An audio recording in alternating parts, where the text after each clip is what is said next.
Hello and welcome to your weekly Monday podcast here on Four Lads Had a Dream. My name's Andrew and joined tonight by three of my very favourite podders, Andrew, Calvin and Kenny. We obviously have loads to talk about tonight. This is Rangers, right? We would like to be in a position where we are talking about lots of signings and instead we've got not that much to discuss, but we've got plenty of rumours and plenty of speculation and plenty of us getting upset and annoyed at Rangers for making our lives miserable. So, the kind of usual fare, really, that folk come to love and expect. As ever, just doing this up front for a change, but huge thanks to all the support and love that you guys have been showing us, because it's been the off season. We haven't had a lot to talk about really in terms of concrete news, but you guys keep showing up and keep showing us the love. So thank you very much for that. And we'll keep trying to do the same for you guys. So, Andrew, let's dive into it. Tomorrow is the first day back for the players who are off on international duty. That's a wide range of players, from players we definitely want to keep to players we maybe don't want to keep. I'll leave you to decide which is which, but again, we saw from the behind closed doors friendly against TNS that the squad definitely was in need of reinforcements. This bulks it out a little bit, even if the majority of it is unfortunately players who we were a little sick to the back teeth of come the end of last season. I suppose it's just one of these other kind of, I don't want to say, day you've got marked in your calendar for the gaffer. You'll obviously be taking his assessment of the squad already seriously and maybe putting it under the microscope even more after the behind closed doors friendly. But yes, you're adding a few more to that discussion. Some good, some bad, some indifferent. It's going to be just more work for the gaffer, but you'll expect this. He'll have his plan in place. He probably would be expecting a wee bit more in terms of people coming in to discuss his team, whether or not we can maybe move on from one or two of these guys if we can get the replacements in the door. But I think we'll obviously have to have this chat of the running gag of we'll give it another couple of days to see what happens. We'll give it another couple of days to see what happens. I just need to sign my contract, but it's the club's holding up for some reason. I don't know if they're waiting for Davies out the door, Dess is out the door. I don't know what's holding it up. I'm waiting, lads. Come on. Hurry up. What are we at? 3 weeks before the season probably starts in earnest in terms of the first official Europa League, Champions League qualifier that we've got lined up. So, yeah, Calvin, I think we can be right to be a little bit leery of the lack of signings so far. In terms of outbound, that seems to be much more where the rumours are. First up was Dessus to AEK Athens. Their chairman says, actually, we never wanted the player. We've got loads of strikers, actually, and we feel great. Or words to that effect. So, yeah, I mean, is that just a case of negotiating, or do you really think he's actually well happy with all his strikers? It just seems like they're basically negotiating to enter it. If we've put a $5 million plus price tag on them and they're only want to pay in the threes, they're just going to say we don't want them. Plain and simple. That's how negotiating side works. They need to make it like they're not overly interested. There might be some truth that they're waiting for some strikers to go out the door and free up some extra funds or anything like that, but based on how we operate, that never seems to be so easy as that. So that's what my thinking would be. He's just putting the bargaining chip out there to say we don't want them that much, so you better bring your price down. But I think it's one of the things the club needs to get better at doing. We're very bad at negotiating in the past, mainly due to our contracts that we give on players. It's been noted so many times that the wages that we offer players to get them up to Scotland tends to trump a lot of what it should be. So they're probably looking at it as they don't want to play the player 30 grand a week, just putting a rough figure out there what he might be on. And they're trying to drive down the price so they can balance itself out. It just seems to be the common theme with any negotiation we have. It's we need to lower the price so that they can allow the player to go and balance out the wage deal from when they go to the next club. So a bit concerning in that sense. No, for sure. And I think, especially with Dessers, although there are folk who would quite happily drive him to the airport, hi Dad, there's plenty of others who are in my position, which is we're under no obligation to sell him. We've still got 2 years left. He was a player who was good for us as well, paper at least. And yeah, we are in no rush to sell Dessers because he's at the moment one of the assets, I guess, that we can point to.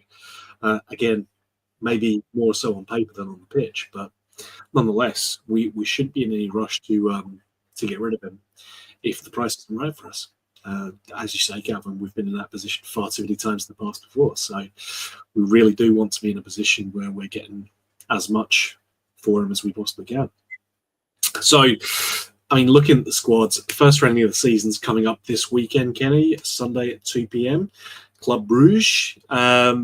As you put in the agenda, being asked to pay for it while watching the same team as finished last season, pretty much, is not ideal. And I can't think why folk would go up there, but I'll be in the Coady road rear, so you know, I'm nothing if not a hypocrite myself. Yeah, well, the lack of signings is becoming a bit of a, I wouldn't say it's an issue, but it's a concern, you know. We are sitting here getting into the pre-season with international players back. How many minutes all these guys will get at the weekend, I'm not quite sure, because you'll be getting half an hour, 45 minutes, and you know, and it is only the first game. I understand that, but if I'm being blunt about it, I expected a few more signings and a bit of a change to the menu from last season, because that team wasn't good enough last season. I don't see it being particularly good enough at the minute. And that's kind of why I put it up on the agenda, Andrew, was to kind of see what people thought, because,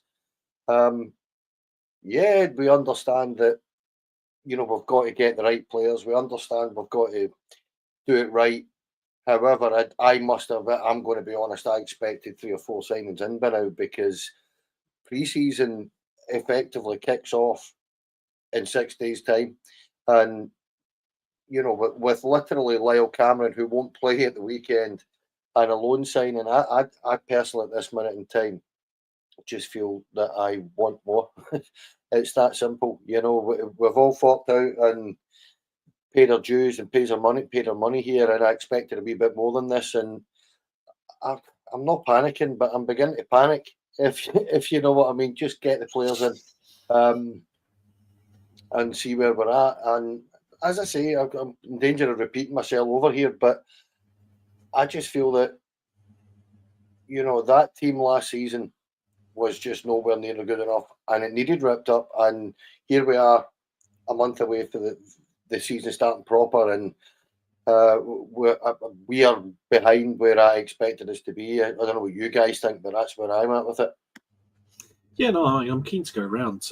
I'll start with you, Andrew. But in terms of the changes to the squad, we've lost Cherney, and we've got a new right back in, and that's pretty much it in terms of changes to the squad. We've technically got some loanees back who I don't think anyone's going to be jumping up and down excited about. So Ben Davis and Kieran Dowell are both back under our roof as well. So I guess in theory we've got them as well, but I don't know if that's going to be the kind of thing that's going to make folk want to come down and splash out 19 quid for a ticket. Yeah, I don't think it's unless they do something miraculous in the time from now until then. There's not going to be a headline performer, so to speak. There's not going to be a main stage primetime slot, you know, big name, which is frustrating. I'm not going to lie to you and say I'm absolutely buzzing about it. Yeah, it's a really strange one, because, you know, we had our hopes up for this. We kind of going off of, there was a lot of talk, even if you want to talk about it, Matinho is the rumour, that was before the takeover was confirmed. There was already papers saying, Rangers are well down the line on making this deal. It went cold, the takeover finished, then there was your Turkmans, your Frigans, Coadys. We're still at the linked with stage. We're not making any other advancements, minus the Max Aarons deal, which seemed to just pop up out of nowhere.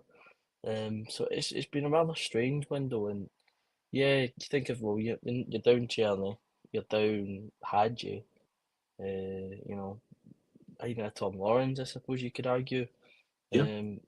You've I've not made many forward steps, and when you're trying to back the manager, when some people, rightly or wrongly, will still have him on quite a short, sugary coat peg, so to speak, they're not really giving him a great platform to show what he can do as a Rangers manager with the same team, but worse than that failed last season. Yep, and I think we talked about this multiple times in the pods last season as well, about the crap situation that Phil Clement was in and the crap situation that Barry was in as well when he took over in the latter half of that. And yeah, Calvin, I mean, the fans are going to be understanding to an extent if your hands are tied behind your back. But we've just had a takeover which should see a massive injection of cash. It's going to be pretty poor, I think, as a way to start off this new era. If we're looking on Sunday and the lineup looks pretty much the same as what finished last season. Yeah, me and Kenny talked about it before we went on live. It seems to be a repeat of the last 2 or 3 windows where our first targets are disappearing to clubs that are nowhere near our stature. But it's a market that we seem to be constantly working in it's not paying off. Like the Poker deal, like if he was available on a pre-contract, that should have been targeted. Obviously, it's a bit of different extent to the takeover manager coming in. Like they types of deal need to get snapped up 6 months before that, because then you do run the rule of a championship team or even a low-end Premier League team. And even last year with Birmingham, they were spending 20 million in players. Like, so you're trying to bring in players against teams that can swamp you in wages. We know they're not the clubs that we are, but that's what the players are looking at. They're looking at the London lifestyle. They're looking at that next step up to the Premier League. And that's what's costing us. Like, there's so many better markets to be shopping in. We tried to dabble in a wee bit last summer, but there needs to be such a better chance. Like, if you're shopping in English League One, you're competing against championship teams that can offer 25 to 30 plus whatever significant sign-on fee they can get to these players, and no doubt a good fee to the agent as well to tap up those transfers. So that's the scary thing. And you're looking at us getting to this first game at the weekend and going, squad's worse than what it was at this point before the season finished. You're looking at a new manager that's trying to implement a playing style, and you've got a fan base that was already a bit iffy about the appointment in the first place. That could be a real stab in the wounds for them. Like, you need to be very careful in this situation. We need to get bodies in. The fitness levels need to be drilled into players. The playing style needs to start getting drilled into them. And right now, they're miles off it, because the squad we know, there's still probably half a dozen that you're still wanting to put out the door before you look at players coming in. So things need to start moving a bit quicker. And I've seen people talking the option there about we need to be moving factors and players being on holiday, but there is transfer targets there that you can go for. At least try and get the announcements in. If a player's on holiday, you can still make a transfer, and that's what we need to be very careful with. Yeah, it's not. Sorry, Andrew. It's not affecting very many other teams here, because I think Hearts have signed about 6 players. Celtic across the city have signed 4, with another couple on the way. Listen, I'm not sitting here to to criticise him for the sake of criticising. The point I'm making is that Russell Martin has a style of play and a structure to implement here. Now, we've been talking about this for months since since Russell Martin turned up, and we turned around and we said that under no circumstances is this squad capable of playing this way. So that's where my concerns are coming, that you can't play this style of play with guys that are clearly not able to do it. So that's kind of where I am with it. And as Calvin said, we discussed it before we come on, and a lot of it does seem to be, on the face of it anyway, down to the market that we're trying to buy in, because I've got a cat kicking about here. I don't know if you can hear it. But what they're doing is going for guys that top end championship clubs are going for, and they are literally capable of blasting us out the water at times. And the situation is that we've got young boys from England or from Britain in general that can turn around and look at a direct pathway into the Premier League from the Championship. So it just looks as if we're repeating the things that we've done over and over and over again and expecting a different result. And to be honest, I'm not sure we're going to get one going down that path. And that's, patience is required. I understand that. But at the same time, can we start to bring players in for the manager, please? Because, as I say, this is the point where he should be turning up at Ibrox at the weekend and being able to show us a new team and a new style of play. And that isn't going to happen. Yeah, no, for sure. And I mean, it's worth looking at, pre-season's all well and good. Technically, these friendlies don't mean a thing. We get beat 10-0 in every single one of them. I'm sure fans would react very calmly to that. But realistically, they don't mean anything. But we do have a game that's quite meaningful to our season that's in 3 weeks' time, 22 days, like that. That's going to be massive. And I think we've all heard the rumours that, the guys are waiting for 1st of July, just so that they've got a clean set of accounts or something like that. That might be the case. I don't know. So it's difficult to know what's going on. But as it stands right now, the lack of movement's definitely concerning. We've got a few more rumours kicking around, so let's go through them just for the sake of it. Samuel Ballet, Lake Como player, was on loan last season at FC Zurich. He's a right winger. Kenny's assembled a lovely group of stats together for us. I mean, it's exactly the kind of market that we have been linked with. It's a young player. It's a talented player, on paper at least. I don't know. For me, Andrew, I don't know if there's enough of this yet to be substantive. It's us. We're a good name to throw in and link us with players. Usually it's us and the other side of the old firm, but, couldn't say for sure what's going on with that. But yeah, definitely an area that we need to strengthen. And I know before you say, we could say that about pretty much every position that we've got at the moment. Yeah, I mean, it's quite early into this rumour. We've seen it this afternoon, which, going off of the Max Aaron's deal, means that it could be done, or it could be a Turkman deal where it's paper talk, or there's player interest, or there's the agents pushing him at Rangers. There's really no correct answer to where this goes. It's very frustrating because we want to be excited about players we're linked with, but again, we're linked with every player under the sun during the summer period, and especially this year. Even if we get positive at these players, we could have a pokey situation where we don't get them in the end, and we get beaten to them. So I think it's well too early to start putting any eggs in any baskets. I think we should stay on the fence at this point in time until there's any further developments, and then of course then you can start to get the flags printed, with his face on them. I'm missing the old Alfredo Colombia flag that was raped through the Union Bells back in the day. But yeah, it's early days with it. Yeah, and I mean, I've already been assured by 2 different people that he's also the best player in the world and complete garbage as well. So it's early days, right? We just don't know with some of these players, and we have seen plenty of times that a player who's fantastic on paper can come to Ibrox and wilt under the pressure, and by the same token, we've seen players come to Ibrox and succeed beyond from where they once were. So it could go either way at this point. Something that's a bit more substantial in terms of a player going out the way. Football Europa suggested that Besiktas had offered 10 to 12 million for Mo Diamande, Calvin. I mean, in terms of cash, an offer like that, if it was serious coming in, I think represents something that's pretty compelling for a board, especially one that's looking to put a turnover in. But Diamande is probably one of the again the assets that we do have within this squad. It'd be difficult to turn that down.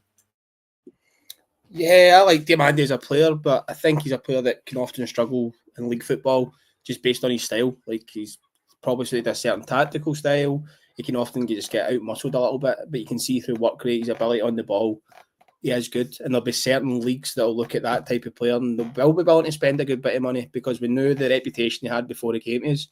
If you are talking 10 plus million, and I think the big thing is sell-on clauses, if we can get the sell-on clauses in these type of players, that's where we're going to make a long-term build. But if he did want to make that move and you're looking at 10 million plus, it's hard to say no because there's a couple of players you can get in the door for that amount of money, and that's what we need to look at. We need to look at the buying, selling aspect of the club. So if it was true, it would be hard to say no. But we need to be careful how many of these better players that we do get rid of in the summer because we're struggling to get out the people that we don't want to be there in the first place. So you just need to be careful, but it makes sense. Yeah, and this is a balancing act that you've got, right? Obviously, if you do want to, turn into this player trading model, you do want to start selling players at the right time for the right amount of money.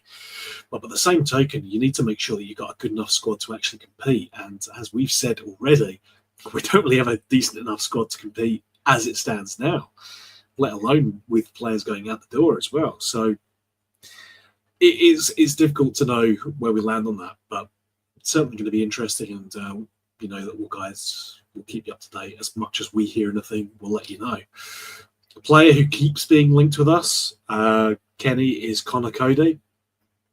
You've got the quotes from Jermaine Defoe in here. That's the reason why we're talking about him today. But Defoe talked a lot, and I think it's worth folk go and seek out the original quotes because they speak very highly of us, which is good. I mean, we know that Jermaine Defoe really enjoyed his time here and has nothing but good things to say about us, which is, always very nice.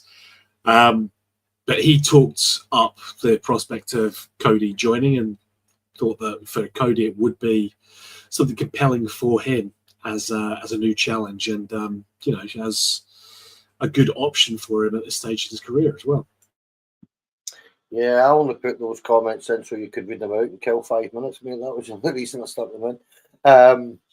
No, being serious, it's we all know Jermaine Defoe loved Rangers and he loved being here, and we loved him being here too. But some of the comments he made were really good, and getting a boy, and he seems to speak really, really highly of Connor Coady as well. You must rate him really quite highly as a player.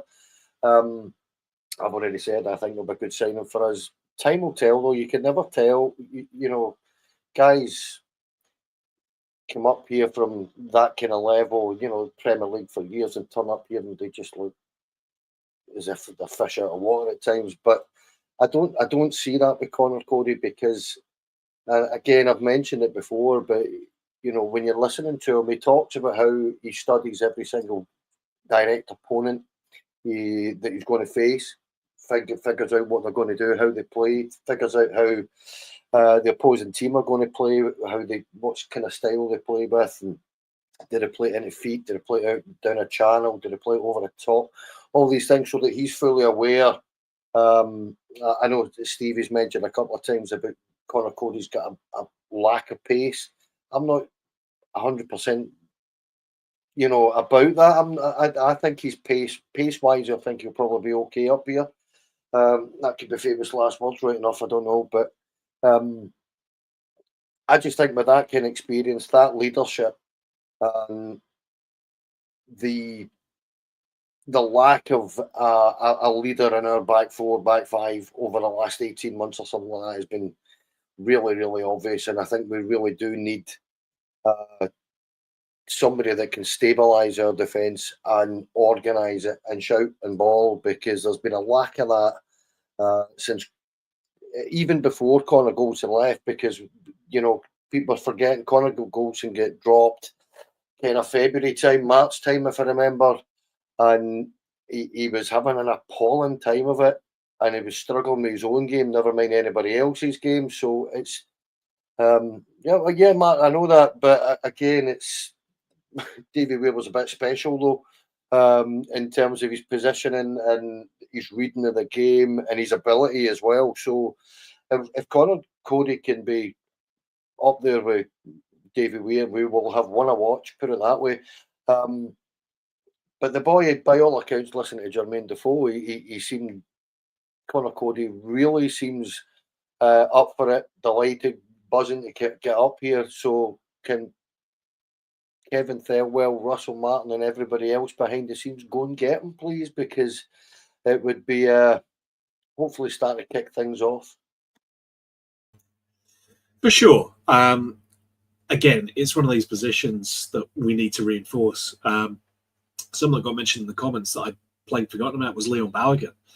And for me, he kind of fits into that mold, more of a senior pro who can be that reliable, solid player at the back, who, you know, we have a lack of. I think, you know, John Suter's got his pluses and minuses, but he's not really in that same vein of defender, because it's a different style of play, I think, than Suter's been used to. We have a situation where, you know, you have to be much more of a ball player and you're not necessarily defending all the time because you're playing for Rangers. We're going to be on the attack most of the time, in theory. It remains to be seen what's going to happen with Russell Martin. Maybe he's just going to keep us defending all the time. Who knows? It's a brand new era, but we'll see. It's certainly a player, I think, that represents what we'd kind of like to see in terms of new signings. But as ever, not done yet, so we'll wait to see. Andrew, I'm going to talk to you about a very serious, important player, Zebedee Lawson. He apparently has joined from Brighton into our youth academy.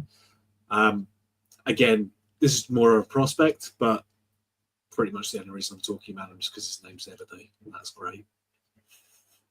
I mean, at least you're open and honest with us, and that's the reason. You know, that transparency. You know what you get with this podcast, folks. We don't mince our words.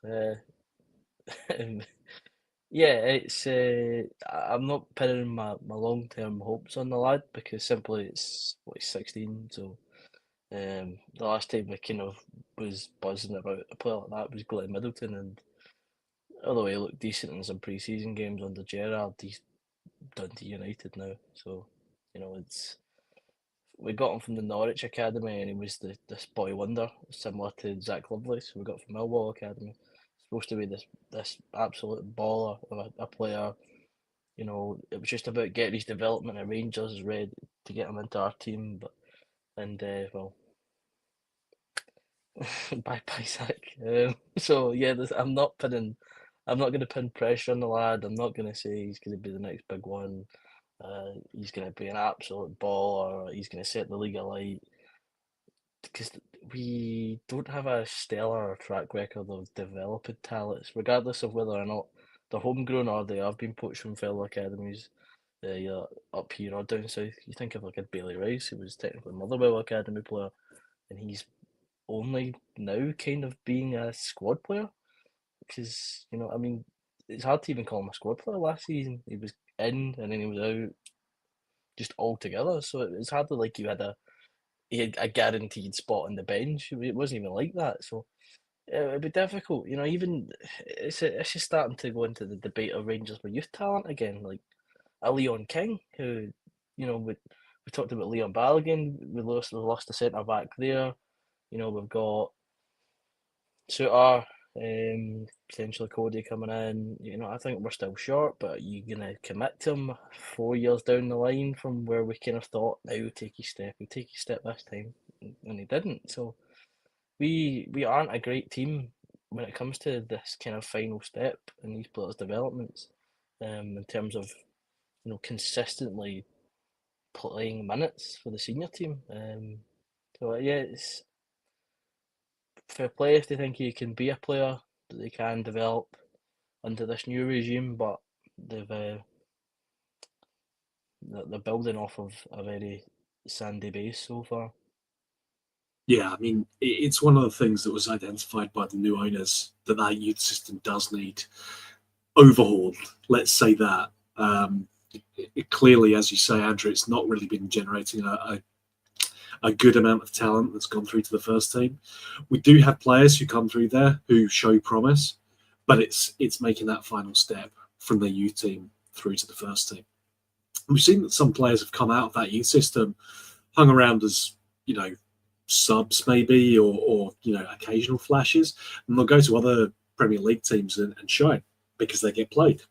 And it's always going to be the pressure at Rangers, getting those minutes. It's always going to be a tricky thing to do. But nonetheless, it's a brand new era. It's a brand new day. We're going to see what the youth teams are going to start doing with it. So we'll see. It's all part of the new plan, right? One thing to note briefly is that Panathinaikos and Kenny, you've done an amazing job of spelling that team's name in the agenda here.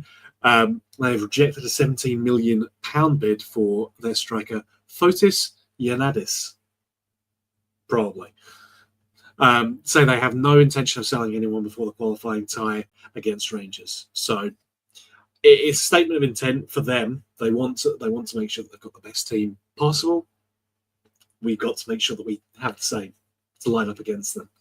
3 weeks, lads. Calvin, Kenny, and Andrew, I'm going to come back round through you guys one more time. But Calvin, I mean, in terms of where things are sitting, I can probably guess the answer right now, but what needs to change between now and Sunday for you? You get a few bodies in the door, like people that can generally get this club excited and they can command a starting place. That's the big thing for me. The signings that come in now need to be starting 11 quality, need to be better than what we have, and they need to provide value to the team. Like, there's so many players in there that offer nothing, depending on what their availability is, their performance levels, even just how they are in the dressing room. You can imagine there's not very many leaders in that dressing room left now. And that's what we need for me, just people that come in and they command their place and they show that they are ready and willing to play for this club, and they'll put their bodies in line for it, essentially. Like, there's too many players that are just bypassers now. We need people that are going to make a difference. And even if we get 2 of them in the door this week, we'll take it, because right now we're getting nothing. And that's the reality. So if we can get that in, I'd be happy with that for between now and the weekend. Sure.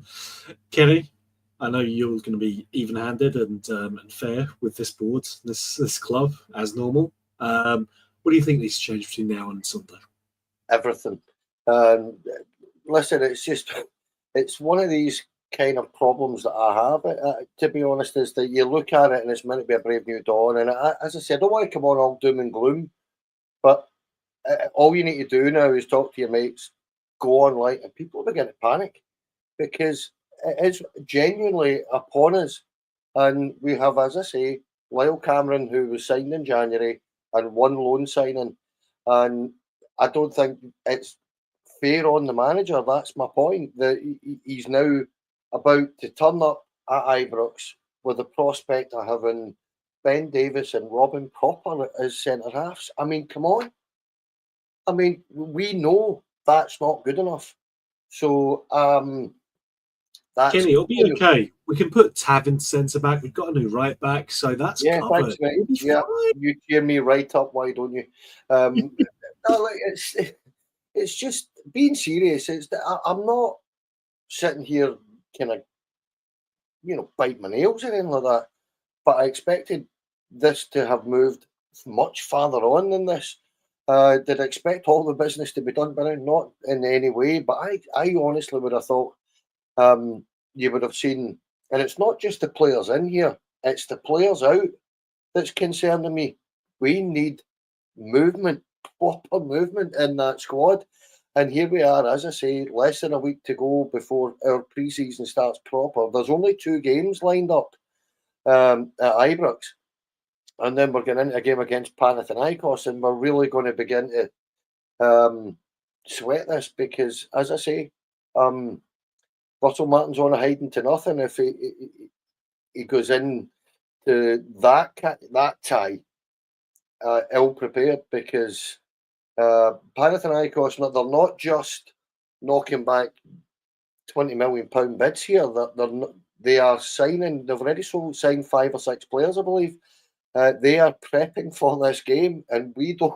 And I'm sure we are, but on the face of it, we're nowhere near as far down the line as we need to be. So, as I say, it's just one of these things for me that I just do honestly feel that this week we have to see serious movement to give the new manager the tools and a fair crack of the whip, because Ibrox is not a nice place when you're under pressure. So you don't want that kind of start. That's what I mean.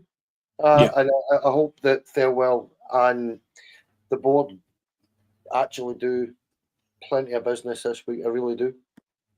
Yeah, and I mean, as you say, we've seen how unpleasant Ibrox can get if the manager's not had a particularly good start and isn't doing well.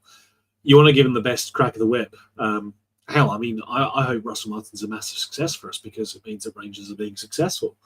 But you got to give him a fair shot. Get the players in that he needs to implement his system and win games. But it's all okay, Andrew, because as Rapport says, we got Rabi Matondo back, so we'll be fine. I don't know what everyone's worried about. I mean, yes, I like Rabi and all, but like, I'm looking at this going, you know, and I was just looking at the background. Here's a nice one for you. 6th of July, Rangers played Bury in 40,000. They got it for 41,000 for Gerrard's first match in charge. The squad was McGregor, Tavernier, Goldson, Katic, Flanagan, McCrory, Arfield, Candace, Murphy, Windass, Morelos. How many of them were Caixinha's players? You think, well, he brought in McGregor, he's kept Tav, but he brought in Goldson, Katic, Flanagan, Arfield. You know, that's your kind of spine of that team, you know. That was the signings that Gerrard went out and got straight away, and they were in the team for Bury, and then they played against Scoopin in the first qualifying round the week after. So you can, if you're proactive, you can get players in that can go straight into your team. But it's going to be a big week if you're going to find players like that. You know, that's because you want to watch getting Griggsy back. You know, Katic and Goldson. You know, we talked about Connor already tonight, but Katic is what linked with Schalke all of a sudden. Fair play. You know, even just like there you go, McCrory. You bringing up McCrory into your kind of starting team. You know, would we do that with Bailey Rice? Could you? Don't know. Experienced player in Arfield there. You know, keeping Windass after Caixinha and the Crooks, Accrington Stanley deals. You know, making an assessment on that player and thinking he's the right player for my team. You can do that. You know, this is where you are. But it'll be a big week in terms of ticking boxes and going, no, he is a player I would like to see more of, and he isn't, and I want him out the door. So I don't pity his position. I think he's got a lot of work to do, and it's it's a tough hand to be dealt straight away. No, for sure. I think if we had said anything consistently throughout, this evening where we've not really had a lot of concrete news to talk about, Rangers, come on, guys, sign some players. If for my sake, if nothing else, like I've got to do the Wednesday pod as well. I've got to try and talk to Kenny again. I'm just trying to stop him from screaming and yelling at me about how Rangers should be doing more. It's like I'm having a conversation with my dad again. It's like, I know, Dad. Yes, we should be signing more players. I'm sorry that it hasn't happened. Obviously, it's my fault. It's going to be fun. So, Rangers, please, for my sake, if nothing else, sign some more players and give us something to talk about. Hell, maybe it's the 1st of July. We'll see things happen and we'll sign 3 players tomorrow. Egg on my face. I'll feel terrible about it, but he's hoping that we start seeing those changes soon, because it's clear that we need to improve that squad from where it was, just to get ourselves started off on the right foot. Now, it is never easy or fun to do these pods when we have very little to talk about, but I cannot thank my 3 lovely guests enough for joining us, because they make it so much easier. So, Calvin, thank you, my friend. Appreciate it as ever. Thanks for having us. Hopefully, have more important things to talk about next time with a bit of smiles on our faces. No, for sure. I completely agree. Kenny, same to you, mate. Always appreciate you coming on. I'll just apologise to everybody for my doom and my gloom. It's just one of those things.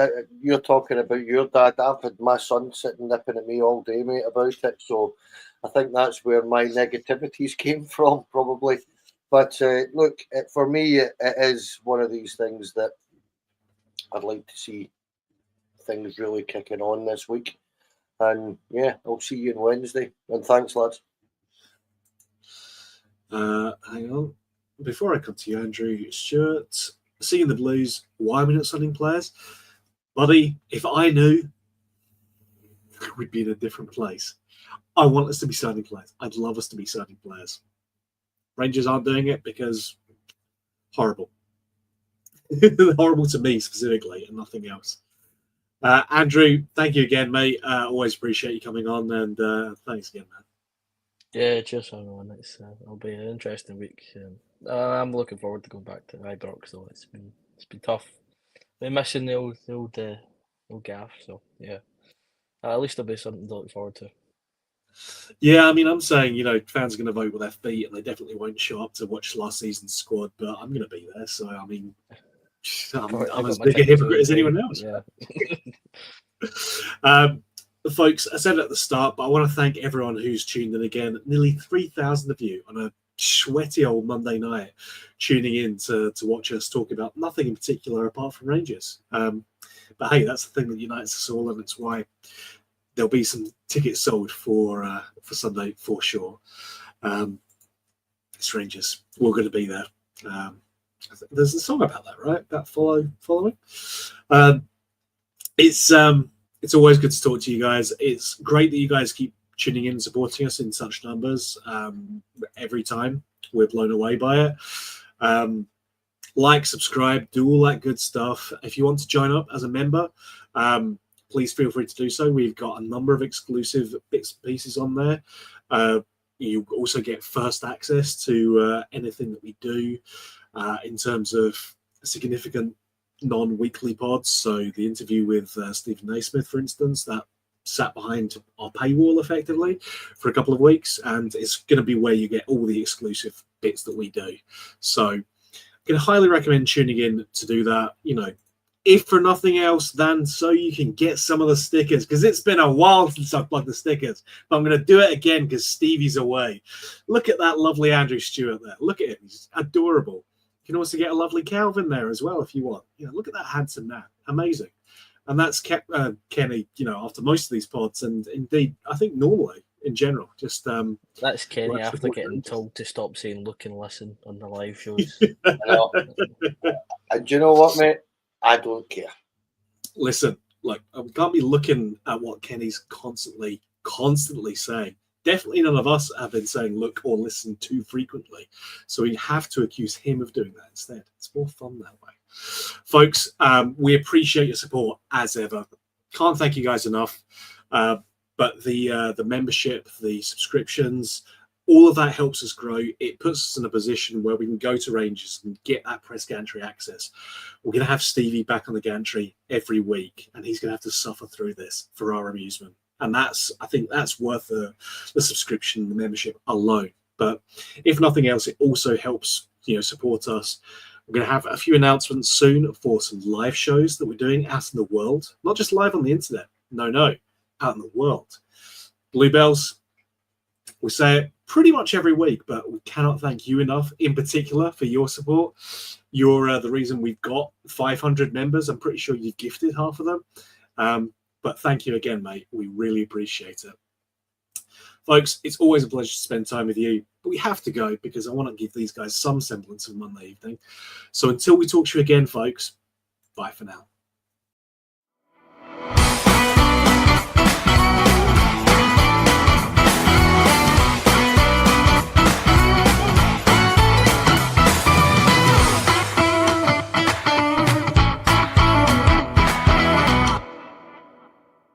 The Four Lads podcast is sponsored by Rhino Express, Clydeview Joinery, Athol Industrial Solutions Limited, and CSD Air Conditioning, in partnership with Black Rooster and Art of Gold. Thank you for listening to or watching the podcast. We hope you enjoyed the show.